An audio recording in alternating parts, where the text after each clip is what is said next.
You are now listening to the Q&E Podcast. Is this what you want? Huh? Is this what you want?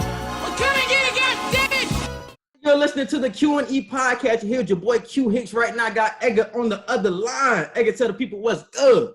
What's up, everybody? Welcome to another episode of the Q&E Podcast. We got a special guest with us today, David Wilson. I'm going to let him introduce himself. Go ahead, David. What's good? It's David E. Wilson.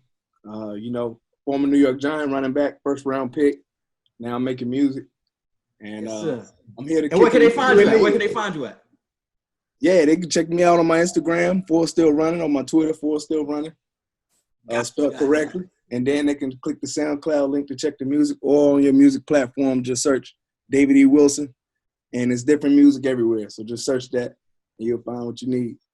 Got you, bro. Got you. All right, just so they know I'm making beats. I'm making beats too. So if y'all need a beat for y'all podcast, okay, cool. Got you. So are you an artist and a beat producer, or are you just a producer?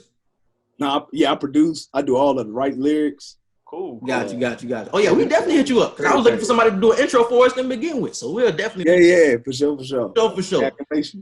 Yes, sir. So the first thing I wanted to talk to you about was something I tapped into your Instagram live. I want to say last week, and you were talking about a rabbit chasing story, bro. You was talking to somebody about it, and I didn't get the full story on it.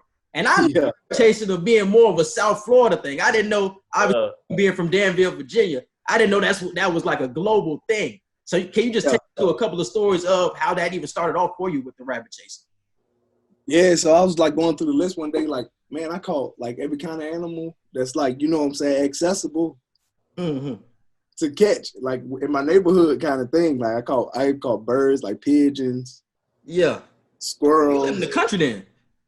Yeah, Danville country, Yeah. Lizards, snakes, like going looking for crawfish, everything, right? So I'm catching all this stuff. So it's just like a thing we do with my friends, like outside playing.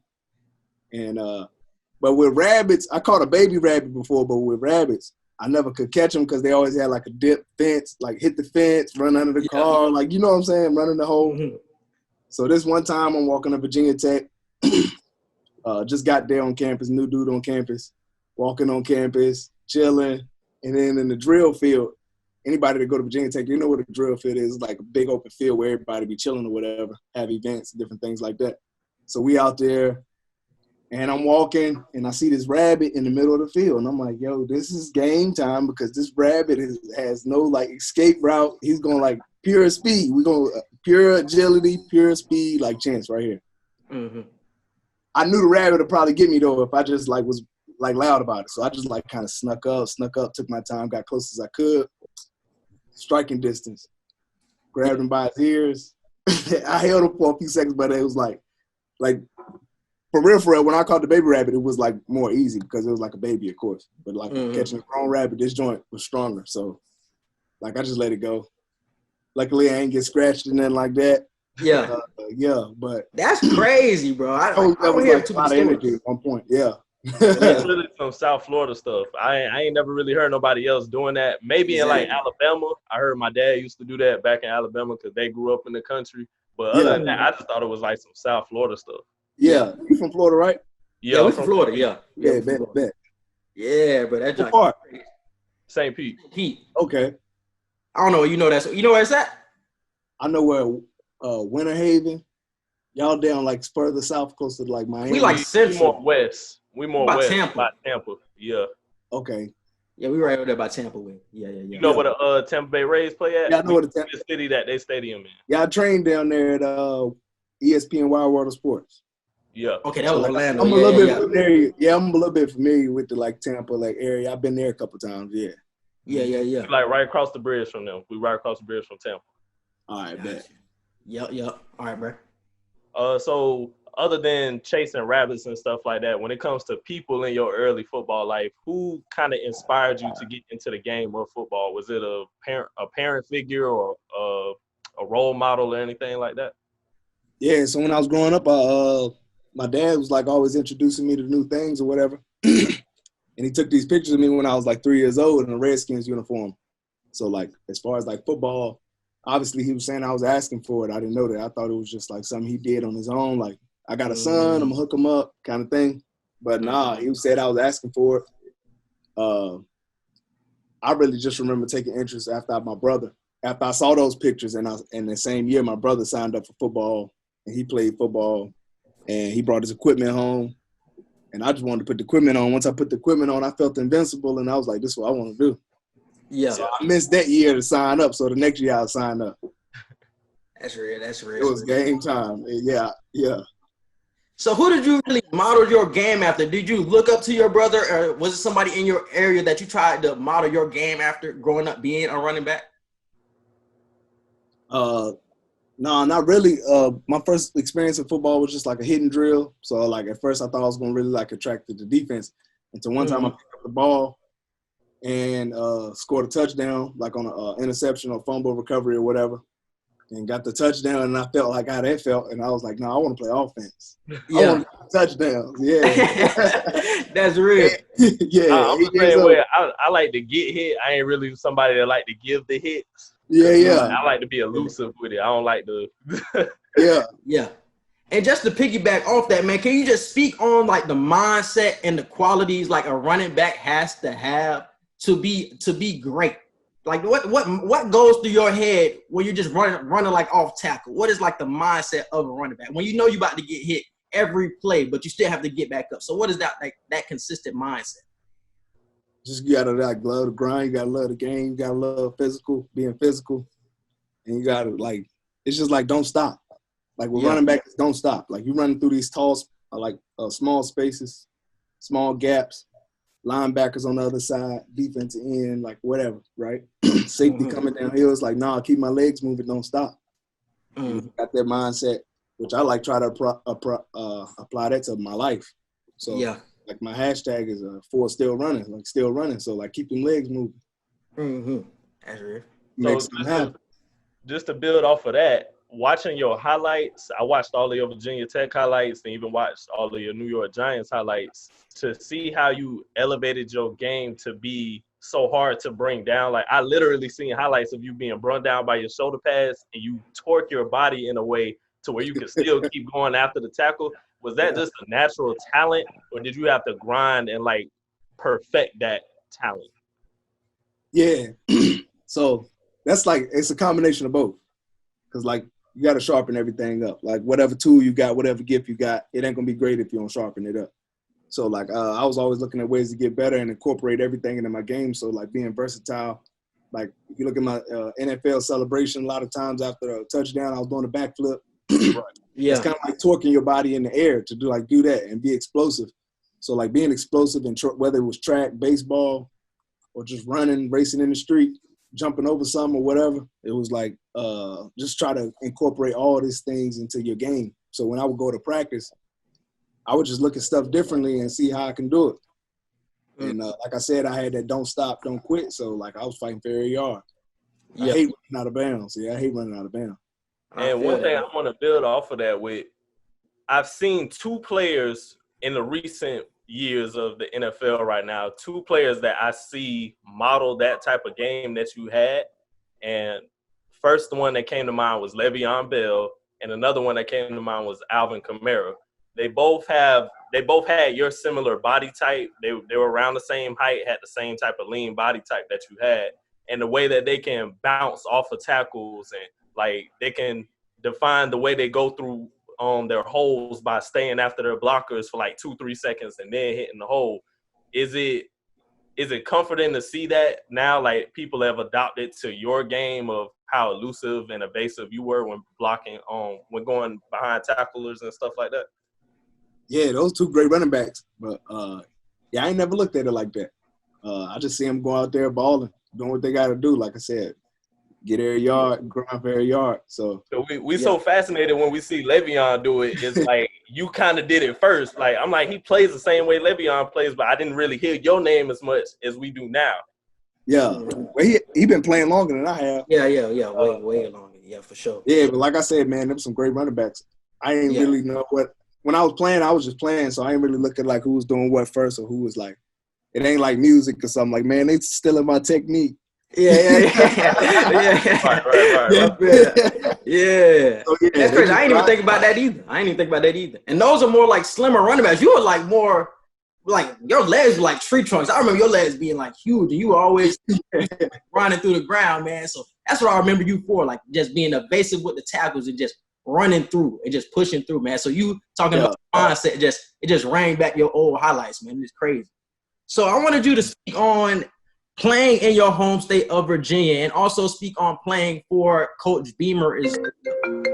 And in my opinion, you're the one who put Virginia Tech back on the map for me, at least, being born in 98.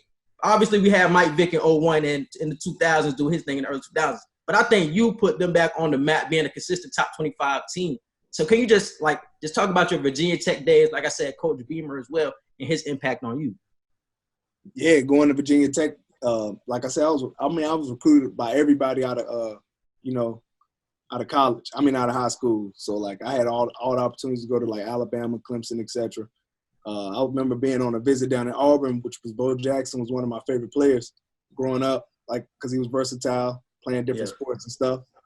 So like I really admired that. And I was down there on my visit, and they had all these pictures of him, and it was one of the reasons I was interested in the school because one of my idols went there. Like, I looked up to Bo Jackson. He went here. I could be like him, kind of thing. Yeah. Play off of that. Yeah. So these people that made him better. So I'm down there, and they telling me about the college and how the opportunity is so great for me to come down there. They can't wait. And then I was like, yeah, where's Bo Jackson from? And then it was like, oh, Bo Jackson, he's one of our very own home bred. Like, we love that. We love that he stayed in the state. Mm-hmm. And then I thought about, like, my other players that I was, like, watching or whatever. Like you mentioned, Michael Vick.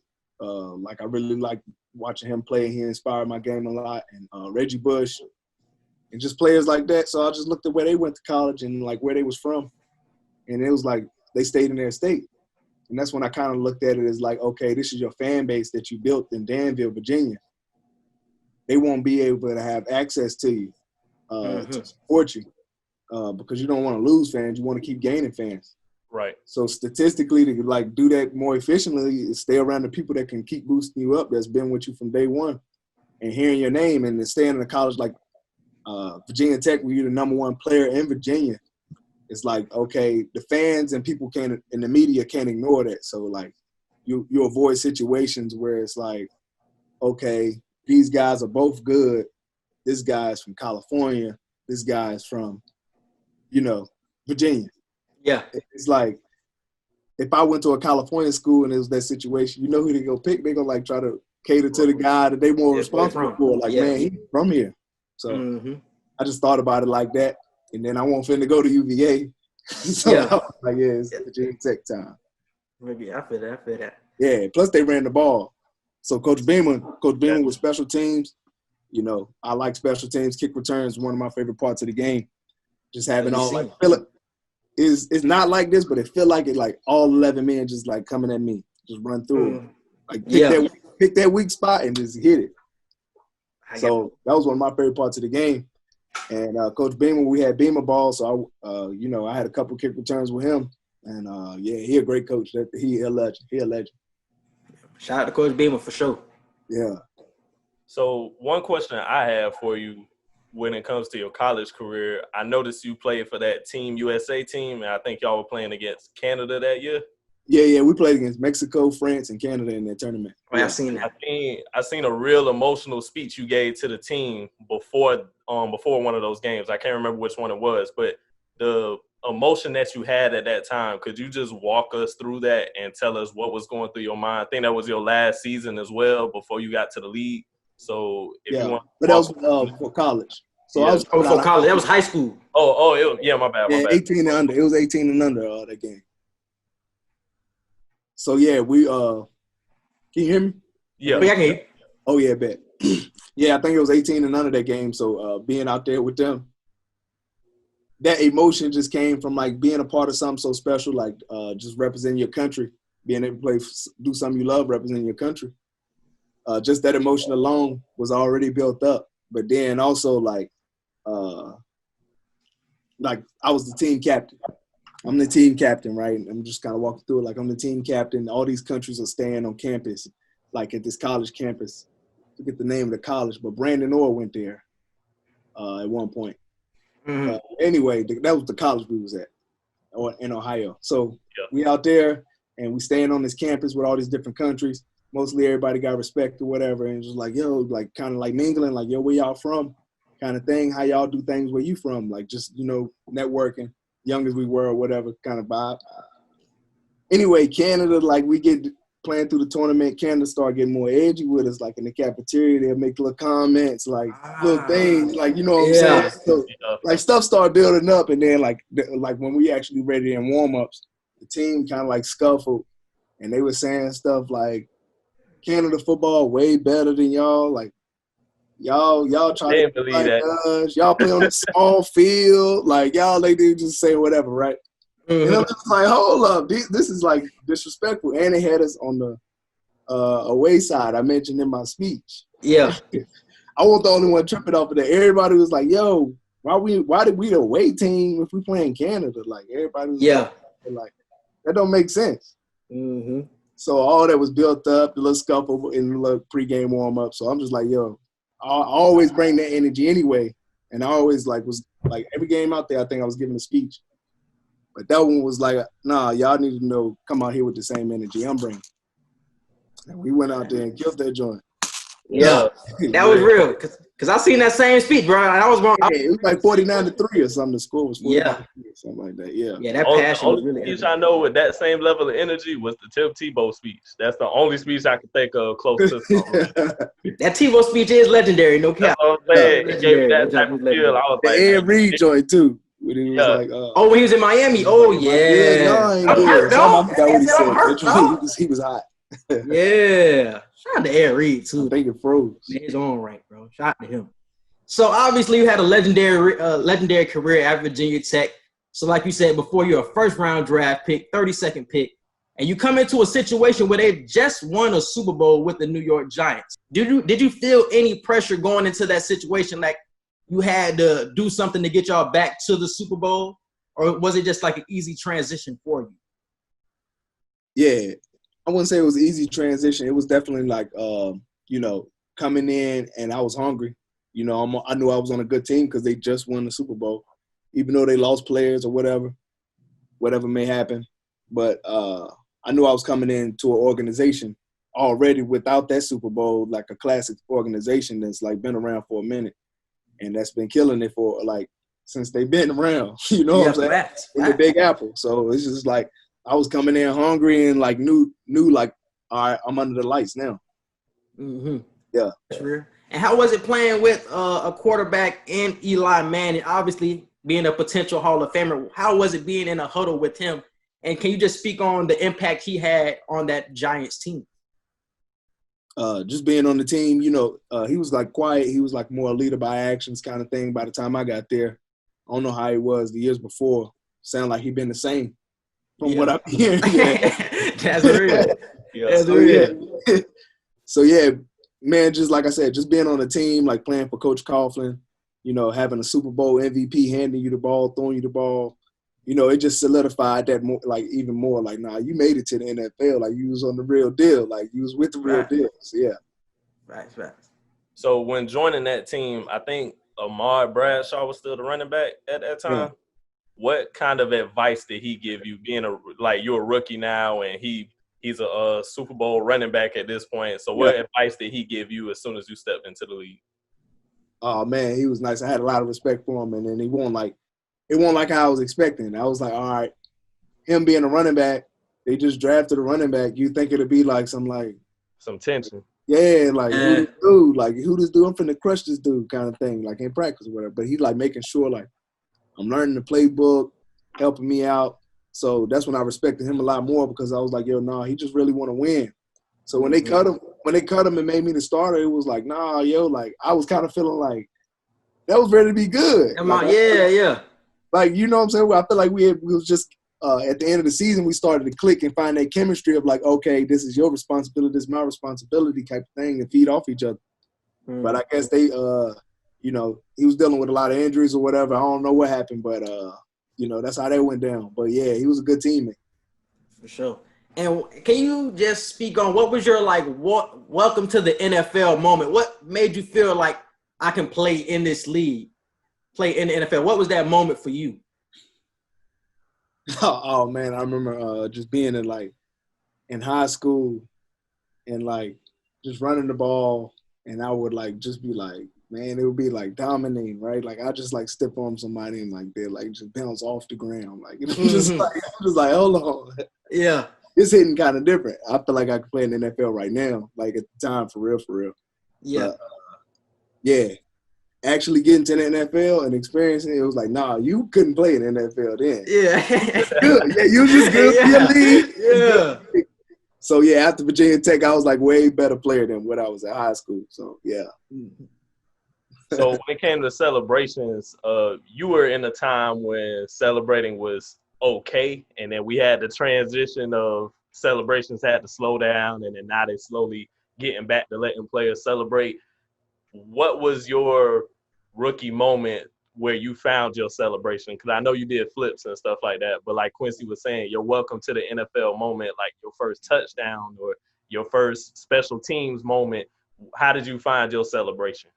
So like all these dances was coming out, like whatever, when I was like coming in, you know, I had seen like T.O. growing up and Chad Johnson do their celebrations. So I'm like, nah, the fans like that. That's sweet. So like, I'm like, nah, I got to do something when I score. Yeah. Victor Cruz had the salsa, you know, Amar Bradshaw had like his thing. Yeah. I'm like, hold up. So whatever I come up with, probably I got to stick with. So I came with this like choreographed like thing I thought of that was dope. And then I scored my touchdown, all this energy of excitement like go through me, and it was just like, boom, backflip. And then it was like, all my teammates was like, oh, that show is crazy. And Yeah. I was sticking with that. Yeah. That's real. Crazy, because that jump kind of risky though, especially after just going to touchdown. You doing a flip. That means you still. I'm like, every time I see you flipping your highlights, I was like, oh, what? I want to get it landing on his neck a little bit. Hold on now. That's how the coach, man, me and Coach Coughlin had like an hour-long meeting like about that. Like, yeah. Don't flip. And I'm like, I got it. you know. Yeah, this is what the fans call. I'm about to say, this your thing now. Like, this is what everybody know you. Yeah. You watch Any Given Sunday. Yeah. LL Cool J, when he in there with the coach, like, nah, this is my endorsement. Yeah. That's your thing. Like, nah, I got to do the flip, coach. That's real. So I remember I walked out the office kind of like, nah, yeah, like I guess I feel where you're coming from, but I ain't like guarantee I won't gonna do it again. Mm-hmm. And then, like the next game, I scored a touchdown. He was like, "Fucking did that flip again, didn't you?" I was like, man, I scored a touchdown. You worried about the flip? Yeah, that man wanted you to land on the one just so he can get somebody else in to score. Do no flip, dog. He ain't want to do no flips. He said, get somebody in and got the one. I can't get him in the one. I don't want to do no flip. All right, man. So obviously you had a hell of a first year. So you make second team All-Pro as a kick returner, and you, like you said, you were splitting carries with Amar Bradshaw for that rookie season. Can you just speak on what it was just to play through that season and be like an All-Pro your first year? Crazy. Like nobody really gets that their rookie season. So that, for me, that's really all I had was my rookie season, because my next season I didn't get to play all the way through, so I only had 1.5 seasons under my belt. But man, I feel like I capitalized on all the opportunities that I had. For the most part, like you said, getting accolades, breaking records, and like, you know what I'm saying, being All-Pro, second team All-Pro, and whatever have you. Multiple things that I can carry on, memories that I created. And it's just like, so I definitely feel like I took advantage of it. That's real. And also I want to ask you this question too, because I was just on Dead End Sports the other day, and one of the hosts over there, Nick Duce, shout out to Nick, he was saying that he felt like you were the Saquon in that city when you were drafted. So did you ever feel like that? Like they were not like you had Saquon's talent or anything like that, but did you ever feel like you were the next one? Like I'm it. You know what I'm saying? In a way. Yeah, when you get drafted in the first round, you kind of feel like the team is probably going to go in that direction of probably building around you, kind of thing. And I remember, like, I hear people say stuff like, you was Odell before Odell kind of thing. And yeah. Like, these are, like, flattering statements because, like, when I look at, like, what Odell's actually done to football, and for you to say something like that, I don't know if you're, like, a super fan or you just, like, you know what I'm saying? But it's much respect. Yeah. It's like, he a super fan. That's what I was saying. The influence you had, like back again with the Le'Veon Bell and Kamara thing. I know Le'Veon was in the league before you, but it was like I kind of feel like his name got brought up before yours. That's why I was the influence thing.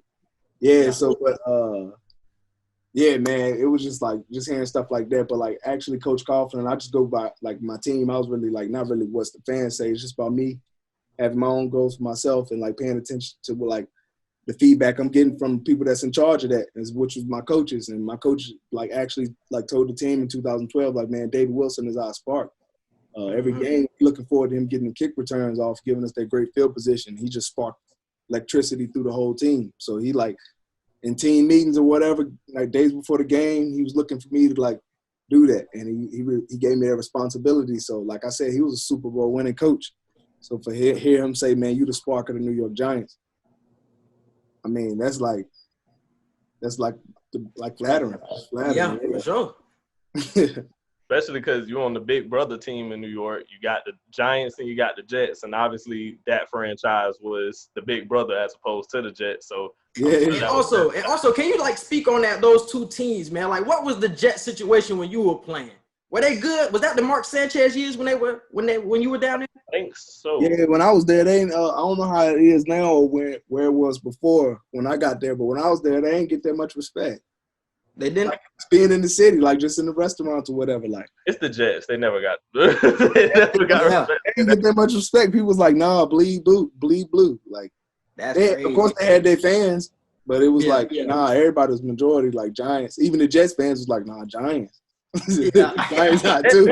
The Jets got their respect back in like the 70s. The Jets got their respect back in like the 70s and all that with shotgun and all that. That's what they really got. So name it. Yeah. They had some good players. They had a lot of good players and stuff. Yeah. Like all the time. So like I don't know. But actually living in like the city and stuff and being there, I don't know if it's because they knew I played for the Giants, so they was like switching up or whatever. Yeah. Like, when I was around, they won't get that much. They trying to get a pick with you, so they saying they're Giants. Yeah, I'm a Giants fan. You know, they wearing green underneath in their truck or something. Crazy. All right, bro. Hey. But now going to the true turning point in your career and also in your life, the injury that happened in 2014, I want to say it was 2014 versus 2013. 2013 or 14? 2013. Yeah. The injury with your neck that defined the turning point in your career. Can you just take us through that moment? Because I read in the New York Post that when Tom Coughlin seen you after the injury, you were in good spirits. Like it's like you didn't really even have that much negativity because you got to live your dream. So walk us through what that moment felt like when you kind of knew you weren't really going to play anymore. So yeah, this moment of me being injured on the field when it actually happened, was playing against the Eagles in 2013, October, breast cancer awareness game, and get a handoff, routine play, hit the ground, get tackled. But this time when I hit the ground, like, I don't know, I don't really remember hitting the ground, but I just know when I hit the ground, I went numb, and everything was numb. Like, you know how like you sleep on your arm and it's like a sting, like numb? Yeah. Right. That came later. At this point, I couldn't feel nothing. So I'm laying on the ground, and I open my eyes and look at the ground, and I feel like I'm like floating up, like kind of like I don't feel like I'm on the surface. Yeah. So I tap the ground like, nah, I'm still here. I'm alive. Like, so I get up, like start working my way to my feet, get on arms and my hands and knees, like trying to regain the feeling so I can push myself up to my feet. Because what I wasn't about to do was get up and just like flat face plant, like on TV, everything, right? So I'm just getting up, and then the feelings started coming back slowly as I jogged to the sideline. And then once I get to the sideline, they was like, man, you took a while to get up. You good? And I was like, yeah, my whole body went numb, but I'm good now. And then they was like, no, you're not. You got to check that out. So they took me to the locker room, and I'm like fighting them like, y'all tripping? Like, we got a game going on. Like, the offense ready to get back out there. Like, I'm trying to get out there. And they like, nah, this your health is way more important. So they doing the scans and stuff. And I'm like kind of like rushing them because I'm feeling like everything. Like, I told y'all I'm good out there on the field. Like, y'all got me back here doing extra. And you had that adrenaline too. Yeah, I'm in game mode. Yeah, I'm trying to win. Or just like, the adrenaline. And the doctors was like, nah, that's not good. Don't we don't think you're gonna play again today. Just take the game off. So I'm like completely crushed by that or whatever. Like, man, y'all whack for that kind of thing because I'm feeling fine. So like you mentioned Coach Coughlin saying I was good. I'm telling my parents I'm good. They was at the game, after the game or whatever. I'm like, yeah, I'll be back next week. And then all of a sudden I'm hearing on ESPN like David Wilson can have a career-ending injury, neck injury. And I'm like, nobody told me. Nobody said that. I was just about to say that. Nobody told you that? Yeah, nobody said this was career-ending. They was telling me, like, for the game, don't go back out there. Right. Mm-hmm. Nobody was saying that to me like it was that serious. But I guess I like was the adrenaline. Like maybe they was telling me, but I'm like, nah, like I ain't heard. Yeah, I'm trying to like kind of thing. Yeah. But yeah, the adrenaline was going, and then I started hearing that on ESPN and on SportsCenter and stuff, and I'm like, okay. I go to the doctor and they tell me that it's this, that, and the third, and they showing me on the X-ray, and I'm just like, this don't make sense. It's probably already like that or something because I feel fine. Mm-hmm. Blank, blank, blank. Anyway, long story short, I had to go do the surgery. Did the surgery. They said I'll be able to, after the surgery, I'll be able to play again. And this would be the safest way. So I do the surgery, and I'm going back out there to get cleared. The day they cleared me, I'm back out there on the field, ready to get it in. And then right before the season start, I was having a good training camp, but right before the season start, same episode happened. But this time it's like it's not even a tackle. I just ran in the back of one of my teammates, like on a look like flea flicker play. So I ran in the back of one of my teammates, and then the same thing happened. My whole body go numb. And at that point, it was like, dang, like that felt weird because I didn't think that would happen again. The doctors told me that they could fix it, and that's fixed now. So I go back to the doctor. And they check my neck or whatever and say everything looked the same or whatever. Everything looked good. But he just advised me, like, you'll probably keep experiencing these episodes if you play. And it's high chance, like a way higher chance of possibility that the feeling won't come back. And after your surgery in 2013 going into the 2014 season, did they tell you, like, how much risk you were taking by coming back? Did they tell you about any risk? Yeah, it's just like a neck surgery. The doctor was confident in him doing the procedure and everything. And it was supposed to be like you'll be, Peyton Manning had this player had it before. But they were saying they're not the same exact one. No case the same exact way, even though they had this procedure. Mm-hmm. The reason for the procedure is different. The person's body reaction to the procedure is different, kind of stuff like that. So he was letting me know that, but he was like, I'm confident that you're going to be stronger. Like, your neck going to be stronger than before. Mm-hmm. I'm like, when I hear that, I'm like, well, you a doctor, and, like, you know what I'm saying? If it's going to be stronger, let's get it in. Like, you know, I'm trying to play. Like, I'm not trying to retire, you know what I'm saying, right now. So, but anyway, he do the surgery. I do the rehab and everything. And then I come back, and like I said, we just in training camp and practice right before the season start. Get the same episode. Doctor said, man, I wouldn't play again if I was you because you risk being paralyzed. Wow. So, like, it was like a year and a half build up to, like, them, like, my career, like, really being over. Like, nah, you can't play no more. Like, that's insane. Yeah. And if you play again, you ain't playing for the NFL or the Giants kind of thing. Mm-hmm. Because we don't want to have our name. Because I was like, man, I'll sign something. Like, what's good? Yeah. But they was like, nah. We wouldn't want to do that. We wouldn't want to risk that. Blank. So. And I remember your press conference, man, because obviously it was just so emotional. And, like, can you just explain the emotion of obviously being a top prospect coming out of school and always playing the game of football and just having it just ripped away from you so quickly? So can you just describe that emotion for us? Man, like I said, it was like a build-up, and like I've been hearing on TV, and I'm just like, all right. They don't know what they're talking about, though, because I'm sitting here and I'm fine. I know I'm strong enough to, like, I'm good. But then, like, when you actually got to go up front of everybody and announce, like, this is my last, like, time talking to y'all kind of thing. Yeah. In that moment, like, I won so many awards, championships, you know, accolades and trophies. You the best this, you the best that. You're number one kind of thing, right? And, you know, every day it's an article in the paper about you in the New York Times or in Virginia or the Richmond Times or wherever. And it's like everywhere. You're in front of magazines and you got commercials and sponsorships. And when you up there telling everybody like, I can't play again because I'm hurt. And it's like, dag, it's like, man, it's like, you don't pay attention to that stuff when it's happening. It just hits you. It's just like you, like I say, you like go, like a running back mentality, like keep them legs going. So you never like looking at a picture like, dang, that's me in a Virginia Tech jersey, like scoring a touchdown. You never like really, you like, yeah. Next, what's next? Yeah. So in the moment, yeah, like you got all these fans screaming your name, like, yeah, David Wilson. You like, yeah, let's get it. Like, yeah. After you finish playing and you sit at home, you think about that stuff. And you realize like how special it was, and you realize like how blessed you were to be a part of it. And it's like, man, you remember that forever. I'm gonna remember that forever.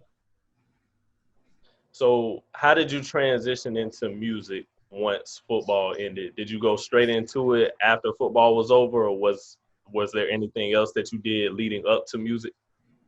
Yeah, so I was training for track, training for the Olympics. Had a tryout with the Orioles, Baltimore Orioles. They wanted me to play for their baseball team. I don't know if y'all remember Brady Anderson. I remember the name. Yeah, he was for the Orioles. He was on the front of the video game back then or whatever. That's what it was. I remember the name. Yeah, he was big time, yeah. He like won the home run, most home runs in a season at one time. Anyway, he heard about me, got whiff of me training one day, saw me and was like, nah, you coming to train out, you want to train out for pro baseball? So I go out there to the camp and everything with them, and that was lit. And then as far as music though, the way I got into it was because I'm doing like all throughout growing up, I was like always in the choir or like singing, like performing, like little stuff like that. At school, I went to a school for the arts. So like creating and art expression was always something that I knew was important, and I like excelled at, like winning art contests at school or like in the city or the state, being recognized for my art. Just having that vibe of creating was something that I did. But once I was done playing with football, I had more time to like tap back into that kind of stuff. But music is something I always like I said, I never thought I would be creating it. It was just something I like to like inspire me or like get me going for like a certain situation or set the mood. Mm-hmm. But once I had more time, I went to the studio session with my brother, and he was into music, like as far as creating and everything. But I went to the studio session with him, and then I was like, man, I can do this. Like, let me hop in there. Let me hop in the booth. So I'm like riding around listening to the song in the car, like, oh, this joint kind of fire. Yeah. Yeah. So that feeling right there just kind of grew. Like, send it to my friends. Like, they're like, yeah, this joint hot. Yo, keep going. So it's like that little hobby, like taking it as a hobby, like, because I had more free time. It like was like unlocking that, like, oh, you can create this too. You can do this too, kind of thing. Mm-hmm. And then I started like actually like learning like music, like how to write songs and how to like compose beats and make instrumentals. And like at first I'm just thinking like you just use music to make music, like for the rappers or singers. Mm-hmm. Then you look at like video games, commercials, podcasts, elevators, like everything, like just got a music apps, everything got music to it. So music just like, it's a universal language, and they make a lot of things connect.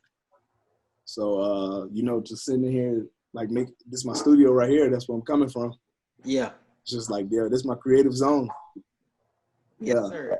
So just listening to your songs, man, you have a lot of like vibe songs, like a lot of like even keel songs. So is that just something to tell something about, does that tell something about you, or will you transition into more of like trappy beats in the future, or like the vibey beats your lane, do you feel?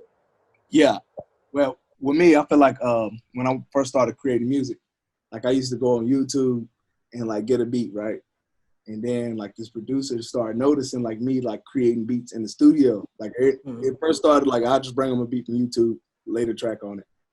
And then like I'm like, hold up. And people like asking me like, you sell this? You got rights to it? Like this, that, and the third. I'm like, nah, I don't got no rights. What you talking about? Like, Yeah. Got the beat from YouTube. Like they was like, Yeah. is that an MP3 or a WAV file? And I'm like, Yeah. oh, like what you talking about? It's an MP3. Yeah. And they're like, no, you can't sell. They can't do nothing with that kind of thing. So like, once I found that out, I'm like trying to like, how can I get rights to my music? It's either like you can buy a beat off YouTube. Who's like there's probably this producer like with a stock kit or something that just like same snare drum, same trap drum. So I'll go to the studio and like start like telling the like dudes that knew how to play the keyboard like no, a little bit higher, like play that a little bit smoother, like orchestrate them.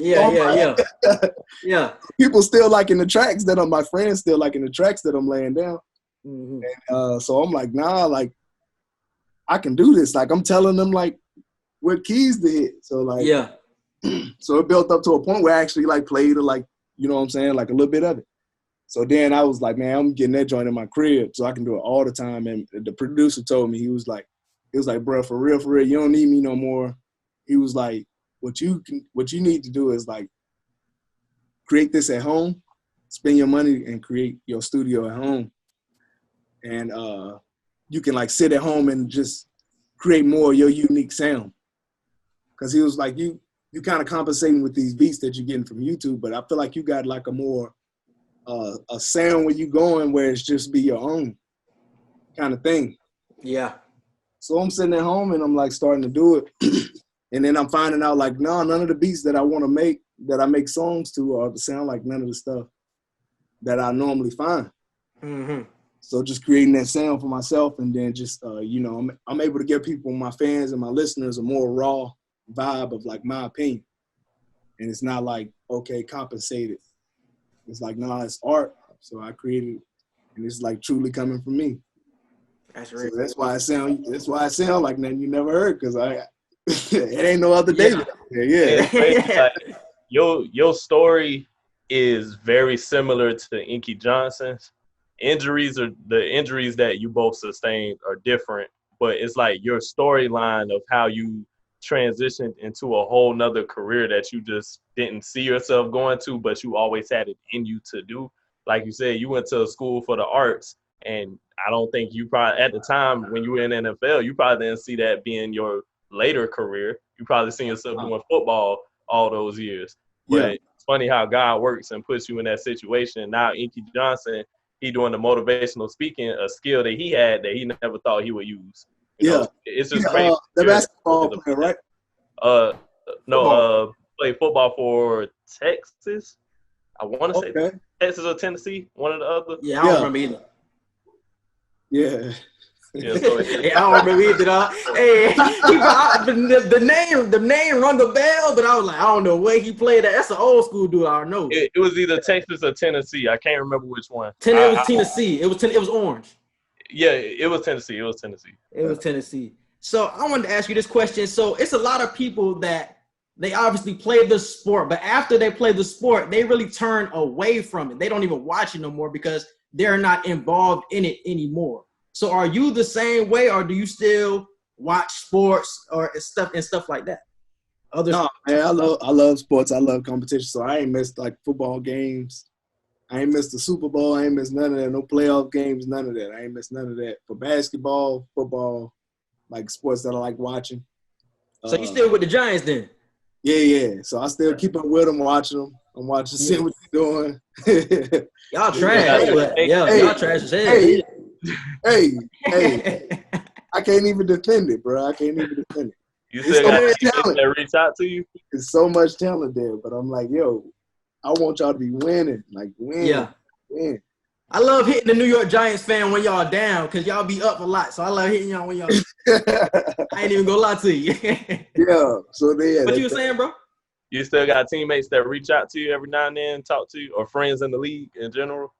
Yeah.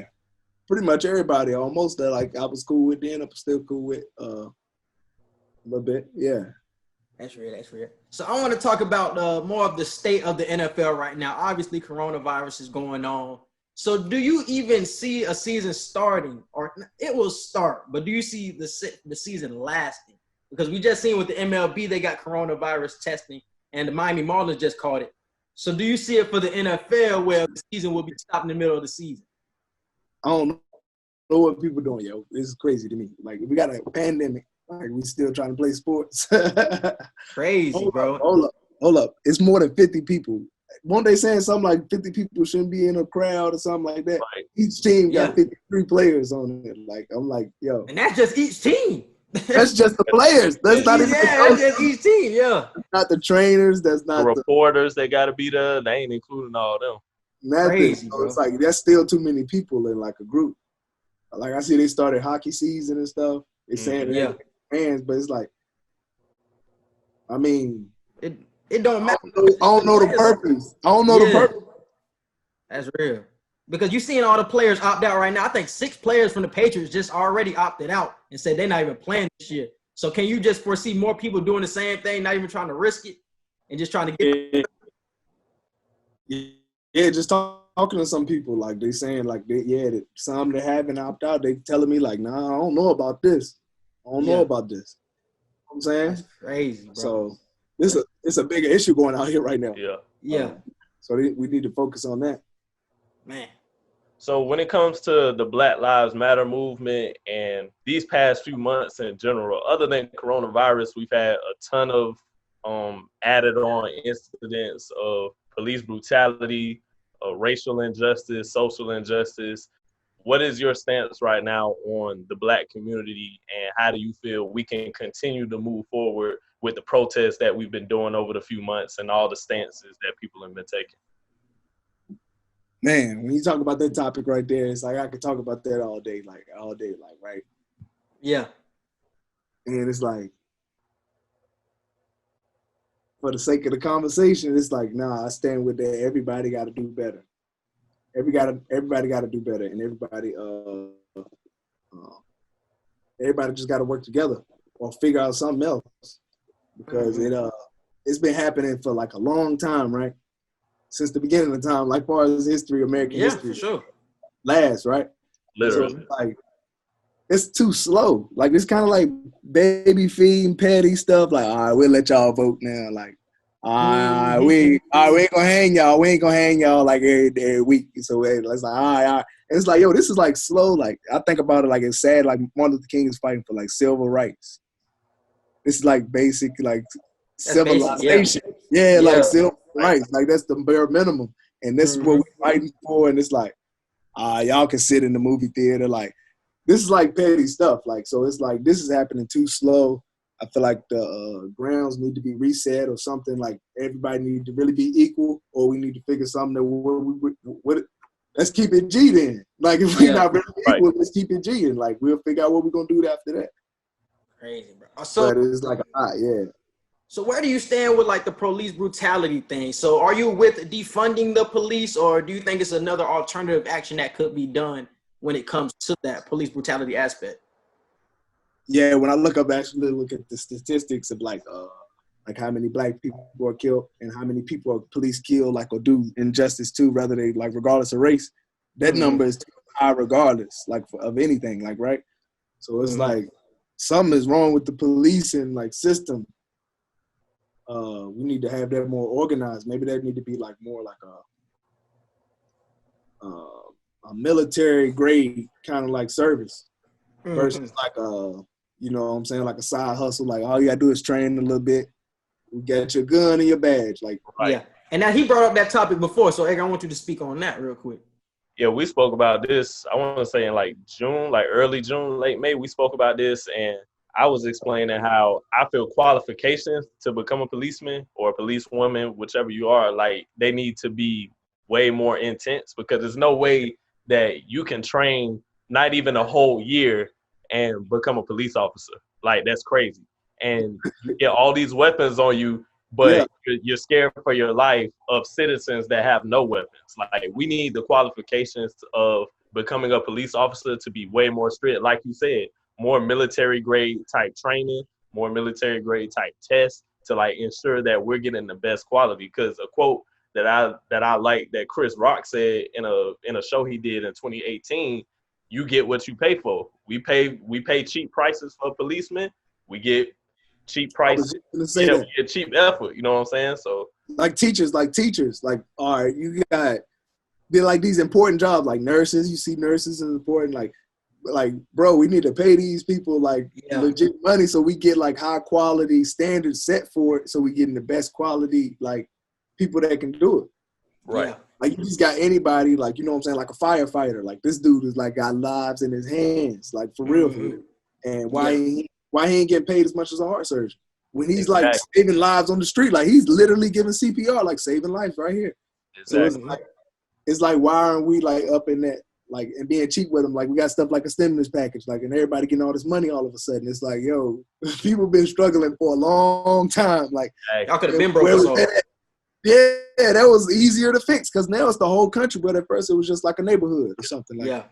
It's like, I don't know. Just think about it, bro. Flint still don't got water. They pouncing out all this money. Flint still don't got clean water, dog. Exactly. That's crazy. That's not making sense to me. That's not making sense to me. They don't care about Flint at all, bro. That's ridiculous. And it's been like celebrities trying to help them out too. Jaden Smith like was sending like tons of his water brand out there, and that's still not enough to like help the entire city of Flint or even other cities in Detroit, not Detroit, but in Michigan. Yeah. It's crazy. I wanted to ask you this question as well. Did you feel any effects of the riots that came after the George Floyd killing? Because we had Ernest Gardner on the podcast, NFL Hopeful, and he was talking about like people were like in his area, like rioting, like right next to his apartment building. So did you experience anything like that rioting near you at all? Yeah, so in Atlanta, it was bad. Like I remember watching on the news. I ain't actually go out there. I got a 3-year-old son. It's my oldest. I got 3 sons. So I went out there really with the riots and the coronavirus. But, man, they did damage. They tore a lot of stuff up. And, you know, the effect that I had from it was just being like, yo, these people look like me and they struggling. And I'm saying all these people look like me on the news. Like it's either one or two things. They provoke, like provoking us, like trying to get a reaction, like by putting this story on, like these stories on the news and excluding like all the news and just like zooming in on this to get a reaction. Or it's like, nah, the factual thing is though, but it's been happening too long, right? And people are upset. What I feel like what I was saying earlier, like, yo, it's happening too slow, yo. I feel like it's happening too slow for stuff to really get equal. Yeah. And the fact that we've been moving kind of fast recently with how much we're coming together now and it's still moving slow, that speaks. That's crazy. A lot of volumes, bro. Yeah. I like the fact that so many of us are coming together recently. Like you're seeing way more unified Black people than we've seen in the past 3, 4, 5 years now. And I like that, but I totally agree. We're still moving too slow. I feel like we're still asking when we should be demanding the respect and the equality that we deserve. So I totally agree with you with that. And we still seeing the systemic racism, bro. Even in these protests, we still seeing the systemic racism. When the white folks had their COVID-19 protest, man, it was peaceful. Nobody was getting hurt, and they was all in the police face. And they had guns. They were protest for injustice. And we getting shot by the police with rubber bullets, dog. Like, what's going on here? Y'all through that right there, speaking through y'all actions. And that's what's wild to me. That junk is crazy, bro. What's going on? It's crazy. You said, bro, this been going on for way longer than that. We just social media is just amplified. And it's crazy. Yeah, it just got and I heard they was making some law like you can like so you can't like push stories to the top. So like, you know how like Instagram or Twitter they can promote a story. Or like promote a certain topic to everybody kind of thing, make sure everybody see it. And some things they can do like the opposite thing. Yeah, like everybody ain't gonna see that though, kind of thing. Oh, I can see that, but the government slipped like that, bro. They got some wild stuff out here, yo. That's what I'm saying. Like when you said it, I'm not even surprised, bro. I'm like, wow, I can definitely see that's going on in America right now. They do it with advertisements, so I wouldn't be surprised they do it with real stories. Facts. I think that's all the questions I had, honestly. And also, if the NFL season does start this season, bro, what could the players do to start a Black Lives Matter like initiative? As we seen with the NBA, they got the Black Lives Matter on the court. They're gonna have the social injustice things on the back of their jerseys, things like that. What could the NFL do to show that they stand, or at least fake it or something? Show that they do care about the Black folks. But they said they were putting names They putting names on the back of helmets. They said they were gonna put names on the back of helmets. So I guess that's their way of doing it. That's a slap on the ass. Tell you to go on. That's how they do it, man. That ain't no good. That's baby That shit. ain't no good. That ain't no good. Bro, I heard somebody say they was gonna play the Black National Anthem, and it's like that is petty, yo. That's not happening. Bro, They doing everything. They doing everything but what we asking for. Exactly. So my thing would be like, if people really want to be on the most powerful thing that I can see happen is like anybody black, they ain't gonna be a part of the NFL this year or whatever. My brother been saying that for at least years. 3 or 4 I feel like that'll be powerful. He's been saying that for years now. What if every black player just for 1 week? People seeing it like, nah, you just saying that because you ain't getting a check, NFL check. You getting the NFL check is a lot harder, but like that'll be powerful though. That speak volumes. It will be powerful. 1 week. Just 1 week. That's all you need. 1 week. Every black player just be like, I'm not going to work today. Because you're seeing that players, even in the NFL, still not getting like the point of what we're doing. Even with the cap knee situation, we heard Drew Brees' comments about the flag. It sounded like he still didn't understand what we were doing. Yeah, it's like they don't get. So it's like even still after all of this, you still don't get what we doing here. No, he understood. He just didn't want to understand. He understood, but he didn't want to go with what he understood. I don't know, bro.